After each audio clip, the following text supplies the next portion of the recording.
ये बात भी ठीक से सामने नहीं आई है। अगर मारा पीटा तो उसने ऐसा क्यों किया? क्या बच्चे का लालन पालन समाज में ऐसे ही किया जाता है? उसके मन में क्या चल रहा है?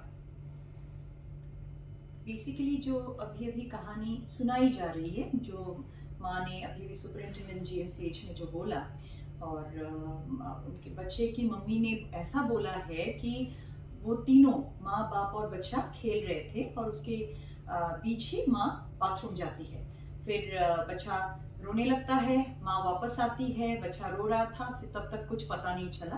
फिर नेक्स्ट मॉर्निंग जब सब कुछ उसके हाथ पैर काफ़ी स्वॉलन हो गए थे, इन्फ्लेम्ड हो गए थे, तभी उनको शक हुआ।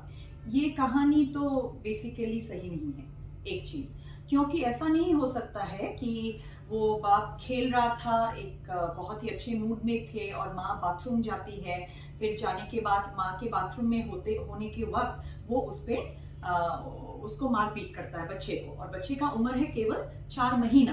तो इस कहानी में काफ़ी झूठ है। माँ भी झूठ बोल रही है, बाप भी झूठ बोल रहा है, अब बच्चा तो कुछ बोल नहीं सकता है। लेकिन अभी इस कहानी में क्या हुआ ये तो पुलिस इन्वेस्टिगेशंस में बाहर आएगा। लेकिन ऐसे काफ़ी सारे केसेस होते हैं, असम में होता है, भारतवर्ष में होता है, जहाँ विश्व में होता है, जहाँ चाइल्ड अब्यूज केसेस आजकल काफ़ी ज़्यादा रिपोर्टेड भी हो रहे हैं, जहाँ पर बच्चे को मारपीट किया जाता है। बच्चे का जो नीड्स है, जैसे खाने पीने का नीड या उसकी सुरक्षा की नीड, वो फुलफिल नहीं हो पाता है, माँ पिता वो फुलफिल नहीं करते हैं जानबूझ के। अब बच्चे के ऊपर चाइल्ड अब्यूज क्यों होता है? यूजुअली बच्चे के ऊपर चाइल्ड अब्यूज में काफ़ी सारे कारण होते हैं। एक कारण तो है कि बहुत बार माता पिता का जो मानसिक तनाव है वो इतना ज़्यादा होता है, या शादी में इतनी प्रॉब्लम्स आ जाती है कि बहुत बार वो लोग एक दूसरे को तो बहुत ज़्यादा तकलीफ देते ही है, गाली गलौज वहाँ होता है, मारपीट भी होता है बहुत कपल्स में, फिर बच्चा भी बचता नहीं है, तो बच्चा भी एक विक्टिम ऑफ वायलेंस हो जाता है। दूसरी बात है कि कुछ ऐसा कुछ अगर पिता ने पी के रखा था, जैसे कि शराब हो या कुछ नशा, शराब हो सकता है, भांग हो सकता है, मारिजुआना हो सकता है, या कुछ भी नशा करके रखा है, जहाँ पे वो अपने आप अपने सेंसेस में नहीं थे तब। लेकिन जो माँ बोल रही है खेल रहे थे साथ में, वो तो नहीं हो सकता है। शायद वहाँ झगड़ा हो रहा था, या पिता पूरे शराब के नशे में धुत था, ऐसा कुछ तो है। लेकिन नशे में इंसान बहुत कुछ ऐसा कर जाता है जब वो सही गलत के बीच जो डिफरेंस है वो नहीं समझ पाता है, या उसके कर्म का फल ये करने से क्या हो सकता है, बच्चे को क्या हो सकता है, मुझे क्या हो सकता है, ये सब वो बिल्कुल सोच नहीं पाता है। तो वो भी एक बात हो सकती है। तीसरी बात, बहुत बार क्या होता है, आजकल इंसान में मानसिक तनाव इतना बढ़ गया है, बहुत बार वो काम को लेके टेंशन में होता है, बहुत बार शादी को लेके टेंशन में होता है, और वो सॉल्व नहीं कर पाता है, समाधान नहीं ढूंढ पाता है, तो बच्चे पर उसका गुस्सा वो निकालता है। इसको हम लोग साइकोलॉजी में डिस्प्लेसमेंट बोलते हैं, क्योंकि बच्चा बहुत वल्नरेबल होता है, वो आपको वापस मार भी नहीं सकता है, कुछ बोल भी नहीं सकता है, तो वो एक हम लोग अंग्रेजी में बोलते हैं साउंडिंग बोर्ड बन जाता है, डिस्प्लेस्ड हो जाता है। तो गुस्सा किसी और पे है या किसी और चीज को लेके है, लेकिन पूरा गुस्सा निकाल दिया बच्चे पर। चौथी बात हो सकता है उनका कोई मानसिक बीमारी भी हो सकता है।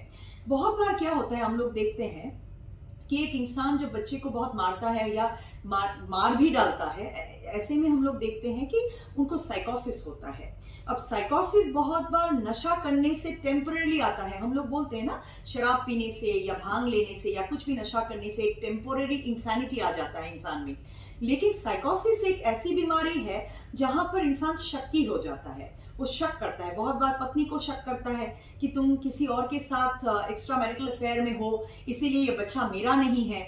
बहुत बार समाज में वो बच्चा तो इस इंसान का ही बच्चा है, लेकिन वो बिलीव नहीं करता, वो विश्वास नहीं करता है, वो शक करता है कि ये बच्चा उसका नहीं है। तो मुझे यहाँ लग रहा है कि कहीं ना कहीं इस आदमी में ऐसा कुछ मानसिक बात तो ऐसी कुछ है, और शराब पीने से वो शक और भी बढ़ता है कि पत्नी कहीं और अफेयर कर रही है, बच्चा उसका नहीं है। ये सब एक मानसिक बीमारी का इसका नाम है साइकोसिस। अलग अलग तरीके के साइकोसिस हो सकते हैं। स्किज़ोफ्रेनिया है, डिल्यूशनल डिसऑर्डर है, इसको डिल्यूशन ऑफ इनफिडेलिटी बोलते हैं, या साइकोसिस नॉट अदरवाइज स्पेसिफाइड। ऐसे काफ़ी सारी साइकोसिस के वैरायटी है जहाँ इंसान रियलिटी कॉन्टैक्ट हो चुका होता है, उसको क्या सच है और क्या कल्पना है, उसमें जो डिफरेंस एक इंसान को नॉर्मली पता चलता है वो पता नहीं चलता है। हो सकता है इनमें कोई मानसिक समस्या भी है।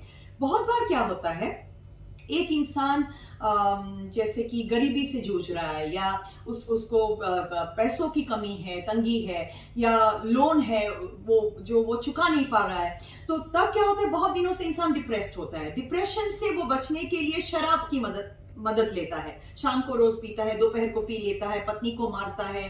तो इस तरीके से वो एक्चुअली अपने प्रॉब्लम्स को सॉल्व करने की कोशिश नहीं कर रहा है, और डिप्रेशन इतना दिखता भी नहीं है क्योंकि वो शराब के नशे में धुत होता है। अभी क्या होता है, बहुत दिनों से अगर डिप्रेस्ड भी है तब भी फाइनली इंसान को डिल्यूशन या साइकोसिस हो सकता है। तब उसमें अलग अलग तरीके की ख्याल आने लगते हैं, जिन ख्यालों का कोई वास्तव में कोई रियलिटी कुछ है ही नहीं, वो सच भी नहीं है, उस तरीके से वो लोग सोचते हैं। अभी बात ऐसा है कि बहुत घरों में हम लोग देखते हैं, बच्चा है, ये तो 4 महीने की बच्चा है, तो कहीं ना कहीं माँ बाप जब बहुत ज्यादा मानसिक तनाव में होते हैं या साइकोसिस से जूझ रहे होते हैं, उनका जो दिमागी स्टेबिलिटी है वो बिल्कुल नहीं है, या बहुत सारे प्रॉब्लम्स है जैसे कि फिनेंशियल प्रॉब्लम्स है, या काम धाम नहीं है, या शादी में प्रॉब्लम्स हो गई हैं, शराब ले रहे हैं, इन सब बातों में क्या होता है, हमेशा विक्टिमाइज होता है बच्चा और औरत। मोर बच्चा, क्योंकि औरत तो फिर भी मुंह खोल सकती है, बाहर जाके कुछ बता सकती है, बच्चा कुछ भी नहीं बोल सकता है। इसीलिए बहुत सारे ऐसे केसेस ऑफ चाइल्ड अब्यूज होते रहते हैं और लोगों को पता भी नहीं चलता है, रिपोर्टिंग भी नहीं होती है। अभी इस बच्चे में ऐसा हुआ कि वो उनको अस्पताल लेके गया है और उसमें क्या देखा गया है, 2 पैरों में फ्रैक्चर है, हाथ में फ्रैक्चर है, जिसको हम लोग ग्रीवस इंजरी बोलते हैं। अभी ये तो एक severe incident of child abuse है। अभी कारण क्या है, क्या वो नशे में थे, क्या घर पे बहुत अशांति था, या वो साइकोटिक है, वो तो इन्वेस्टिगेशन के बाद ही बताया जा सकता है। डॉक्टर संगीता, आपने इतनी संभावनाएं बताई है, हमें लगता है कि इस केस में वो सारी संभावनाएं खुली है, क्योंकि पुलिस की तरफ से जांच के बारे में कुछ नहीं कहा गया है, और हम जहां भी बात कर रहे हैं लोग इसी तरह की जो उन्हें संदेह हो रहा है इसी तरह की बातें कर रहे हैं। लेकिन आपने जो टेक्निकल चीजें बताई हैं इसकी, और काफी जो टर्मिनोलॉजी आपने यूज की है, उसके बारे में हम आगे बात करेंगे। फिलहाल वक्त छोटे से ब्रेक। अभिलाषा वो गई थी और मासूम की माँ से उन्होंने बातचीत किया, और वहाँ मासूम की माँ ने बताया कि उसके पिता की एक हरकत है, अजीब तरह की हरकत वो करते हैं। कई बार बच्चे को जोर से पकड़ लेते हैं और ज्यादा प्यार करते हैं। इससे ज्यादा उन्होंने कुछ नहीं कहा। हमारी संवाददाता ने पूछा कि क्या आपको लगता है कि आपके पति गुनाहगार हैं, बच्चे पर उन्होंने अत्याचार किया, तो हमारे संवाददाता को लगा कि वो अपने पति को बचाने की कोशिश कर रहे हैं। उन्होंने कहा कि वो प्यार इतना ज्यादा करते हैं कि इस चक्कर में कई बार वो जोर से पकड़ते हैं बच्चे को और ज्यादा खींचते हैं, प्यार करते हैं। तो इस तरह से उन्होंने बताया है। इस पर आप क्या कहेंगे? क्या आपको लगता है कि झूठ बोल रही है? जी, साफ साफ शब्दों में वो झूठ बोल रही है और पति को बचाने की कोशिश कर रही है। ऐसा हो ही नहीं सकता है। एक 4 महीने के बच्चे में जो उनकी जो हड्डियां हैं वो इतने फ्लेक्सिबल होते हैं, अगर फ्रैक्चर भी हो गया उस फ्रैक्चर को हम लोग ग्रीन स्टिक फ्रैक्चर बोलते हैं। जैसे कि प्लास्टर भी अलग तरीके का होता है उस उम्र में, वो अपने आप हील हो जाता है, मतलब वो फिर से वुंड हील होता है बहुत जल्द। लेकिन एक मासूम का बॉडी ऐसा नहीं होता है कि आप उसको जोर से प्यार से पकड़ो और वो हड्डियां टूट जाएगी, ऐसा कभी नहीं होता है। ये झूठ है और केवल पति को बचाने की कोशिश है। मैंने जैसे कि पहले भी बोला है, जो जेएमसीएच सुपरिटेंडेंट को माँ ने बोला, जो स्टोरी या हिस्ट्री बताई, वो भी झूठ है, क्योंकि बाथरूम गई, आते वक्त बच्चा रो रहा था, फिर उनको कुछ पता नहीं चला, ऐसा है ही नहीं। तीनों खेल रहे थे, उसके बाद पिता के साथ बच्चा था और ऐसा हो गया, ये हो ही नहीं सकता है। तो इसमें झूठ ही झूठ है। एक बात तो साफ है कि पिता हो या माता हो, शायद पिता नहीं किया होगा, ऐसा किया है, जानबूझ के किया है, ऐसा शायद नहीं सोचा होगा कि हड्डियां टूट जाएंगी। लेकिन मारा पीटा किया है, मारना पीटना उनका ये पहली बार तो नहीं हुआ है, ये पहले से भी हो रहा है। तो माँ को पूरा पता है। माँ को ये भी पता है कि अगर वो सच बता देंगी तो शायद कानून इसको इग्नोर नहीं करेगी और उनको पनिशमेंट होगा, जैसे कि अपने पति को। और शायद अलग अलग वजह होती है क्यों एक पत्नी झूठ बोलती है ऐसे सिचुएशंस में। बहुत बार तो शायद वो भी मार खा रही है, वो भी झूठ बोलेंगी कि सब कुछ सही है शादी में। ऐसे हमारे समाज में बहुत बार जैसे कि पत्नियां कतराती है सच बोलने से। वो लोग सोचते हैं समाज को पता चल जाएगा या इसके बाद इस आदमी को जेल हो जाएगा, पुलिस लेके जाएगा, उसके बाद क्या होगा, घर के इनकम को क्या होगा, कैसे बच्चे को खुद संभालूंगी, या वो अगर निकल के बाहर आता है उसके बाद क्या होगा, वो मुझे ऐसे भी मारता है। क्योंकि जो पिता बच्चों के ऊपर या बच्चे के ऊपर वायलेंट है वो शादी में भी वायलेंट है, ये मैं बता सकती हूँ एक मनोचिकित्सक होने के नाते। तो ऐसा नहीं है कि बच्चे को खाली उसी दिन मारा, और ऐसा भी नहीं है कि पत्नी के ऊपर कभी हाथ नहीं उठाया। तो उनको एक आदत है। अभी आदत उनका पर्सनालिटी की वजह से है या कोई मानसिक उनका बीमारी है जिसकी वजह से ऐसा वो करते हैं, वो सोचने की बात है और वो देखने की बात है। अभी अगर वो आदत ही है, वो पर्सनालिटी उनका ऐसा है, वो बहुत एग्रेसिव है, वायलेंट है, ऐसे भी बहुत कंट्रोलिंग है, डोमिनेटिंग है, पत्नी को कंट्रोल करते रहते हैं, ये मत करो, वो मत करो, तुम किसी के साथ तुम्हारा मिलना जुलना मुझे पसंद नहीं है, ऐसे कुछ कंट्रोलिंग डोमिनेटिंग लोग होते हैं। पर्सनालिटी उनका वैसा होता है, व्यक्तित्व उनका वैसा होता है। अगर वो है और शराब के नशे में या किसी और नशीली चीज के नशे में, वो उनका एग्रेशन बहुत बढ़ सकता है। वो एक साइड है। दूसरी बात यह है कि इस इंसान को कोई मानसिक समस्या है, जैसे कि बहुत दिनों से वो काफी सारे प्रॉब्लम से जूझ रहे हैं, शायद पैसों की तंगी है या डिप्रेशन हो रहा है उनको, और डिप्रेशन के बाद डिप्रेस्ड होते होते एक वक्त आ जाता है वो साइकोटिक हो गए हैं, जहां पर उनको अलग अलग तरीके की जो एक काल्पनिक चिंताएं उनके दिमाग में आने लगा है, जैसे कि बच्चा मेरा नहीं है, वाइफ किसी और के साथ अफेयर कर रहा है। अभी ये इनका पर्सनालिटी है या कोई साइकोसिस इनको हो गया है, वो सोचने वाली बात इसीलिए है क्योंकि अगर ये इनका पर्सनालिटी है तो इनको कानून इनका जो पनिशमेंट है वो कानून की तरफ से उनको मिलेगा। लेकिन अगर उनको कोई बीमारी है जैसे कि स्किज़ोफ्रेनिया है, डिल्यूशन ऑफ इनफिडेलिटी है, तो उनको कानून कोई पनिशमेंट नहीं दे सकता है क्योंकि उनको चिकित्सा की जरूरत है। तो ये जानना बहुत जरूरी है कि ये इंसान पहले से ही ऐसा है, जानना बहुत जरूरी है। घर के अंदर वो कैसा है, अब पत्नी तो नहीं बताएगी, उनको बचाने की कोशिश करेगी। समाज के साथ, नेबर्स के साथ, पड़ोसी के साथ उनका व्यवहार कैसा है, पास्ट कोई ऐसा हिस्ट्री रहा है जहां पर ये वायलेंस दिखा चुके हैं, झगड़ा करते हैं, मारपीट करते हैं, शराब पी के घर आते हैं। आस पड़ोस अगर पुलिस थोड़ा इन्वेस्टिगेशन करे तो ये सब हिस्ट्री उनको पता चलेगा। तो अभी अगर ये बीमार है तो इनको ट्रीटमेंट देना चाहिए। बीमार नहीं है, ये स्वभाव है, और शराब के नशे में करते हैं या स्वभाव के नशे में करते हैं। स्वभाव भी एक नशा बन जाता है, एक वक्त आता है, तो वो देखना जरूरी है। अगर स्वभाव है तो पनिशमेंट बहुत बहुत जरूरी है। जी, एक महिला के लिए कितना कठिन होता है कि जब इस तरह की घटनाएं होती हैं। आपने थोड़ी देर पहले कहा कि रिपोर्ट नहीं होती हैं कई बार और मामला प्रकाश में नहीं आता है। यहाँ भी यही हुआ। यहाँ भी पड़ोसियों को लगा कि बच्चा अजीब तरह से चीख रहा है, चिल्ला रहा है, तो उनको लगा कि बच्चे को चोट लगी है या उसे काफी दर्द है, इसलिए वो इस तरह से आवाज निकाल रहा है।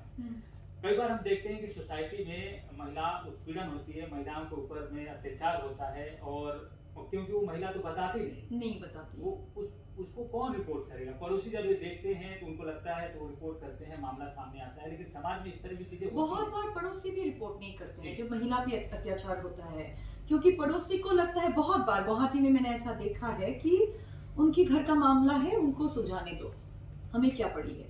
तो ये जो एटीट्यूड बन गया है समाज में, ये काफी एक डरावना एक मानसिकता है, क्योंकि अब मेरे घर में कुछ प्रॉब्लम नहीं है तो मुझे वहां देखना ही नहीं है, उनका प्रॉब्लम है उनको सॉल्व करने दो। इस तरीके से हम लोग सोचने लगे हैं। लेकिन इसी कारण बहुत सारी औरतें और बहुत सारे बच्चे आज विक्टिम्स बन गए हैं अब्यूज के, वायलेंस के। तो वो नहीं होना चाहिए। अगर कुछ भी ऐसा सस्पिशियस नजर आया या कुछ भी सुनाई पड़ी, अगर एक औरत सुबह किसी से मिलती है, जैसे कि दूध वाले से मिलती है, और दूध वाले को दिखता है कि उसके शरीर में, बदन में या फेस में कोई भी इंजरी मार्क्स है या बच्चा अंदर बहुत चिल्ला रहा है, नॉर्मली वैसा नहीं होता है, तो एटलीस्ट आस पड़ोस के लोगों को तो बताना चाहिए। लोगों को फिर घर पे आना, ऐसा नहीं कि वो लोग पुलिस थाना ही जाएंगे, उन लोगों को घर आना चाहिए, उन लोगों के साथ बैठ के ये बातचीत करना चाहिए। और बहुत बार औरत डर जाती है, उसका कारण भी है। मैंने ऐसे काफी सारी औरतों को देखा है जो रिपोर्ट करना चाहती है, क्योंकि बहुत बार हमारे पास आते हैं वो लोग। एक छोटा सा सवाल है बिल्कुल। डॉक्टर संगीता, हमारे पास समय नहीं है, हाँ समय जी। समाप्त हो गया है हाँ बिल्कुल। जी। छोटा सा सवाल है कि इस तरह जब शुरू से ही बच्चे पर, 4 से 5 महीने के बच्चे पर अत्याचार हो, जब वो बड़ा होता है तो वो पिता की करतूत को नकल करता है आगे चलकर, तो इस पर आप क्या कहेंगी? एक तो नकल करता है, नकल कर सकता है, वो भी बहुत वायलेंट और एग्रेसिव बन सकता है। और दूसरी बात भी हो सकती है, वो है कि वो इतना डर जाता है बच्चा कि आगे जाके anxiety disorder, depressive disorder, childhood depression या चाइल्डहुड साइकोसिस भी उसको डेवलप हो सकता है। लेकिन मेरे कहने की मतलब ये है, अत्याचार अगर बच्चों पे किया जा रहा है या अत्याचार औरत पे किया जा रहा है, वो रिपोर्ट तो डेफिनेटली करना चाहिए। अगर थाने में नहीं तो आस पड़ोस के लोगों को बताना चाहिए। बहुत बार औरतें झूठ बोलती है, बचाना चाहते हैं, संसार को बचाना चाहते हैं, कभी ऐसे संसार कभी बचते नहीं है। आज अगर बच्चा बच गया है, कल को ऐसा कुछ होने वाला है जिससे बच्चा मर सकता है। ये हमेशा ध्यान में रखने की बात है रविंदर जी। वायलेंस कभी कम नहीं होता है, डोमेस्टिक वायलेंस वो बढ़ता जाता है। और अपराध किसी एक व्यक्तिगत मामला नहीं है, इसमें पूरे समाज को एक साथ इसमें भाग लेना है, बिल्कुल तब बिल्कुल। अपराध और चुप होंगे। नहीं रहना चाहिए, क्योंकि चुप रहने से आगे जाके अपराध और एक अलग अलग लेवल पे जाके बहुत बड़ा अपराध होने वाला है। बिल्कुल। तो आगे को कोई और मासूम इस तरह की घटना का शिकार ना हो, ये हमें सुनिश्चित करना होगा और एक बेहतर समाज गढ़ना होगा। फिलहाल इस कार्यक्रम में जुड़ने के लिए डॉक्टर संगीता आपका बहुत बहुत धन्यवाद। तमाम दर्शकों को भी धन्यवाद। नमस्कार।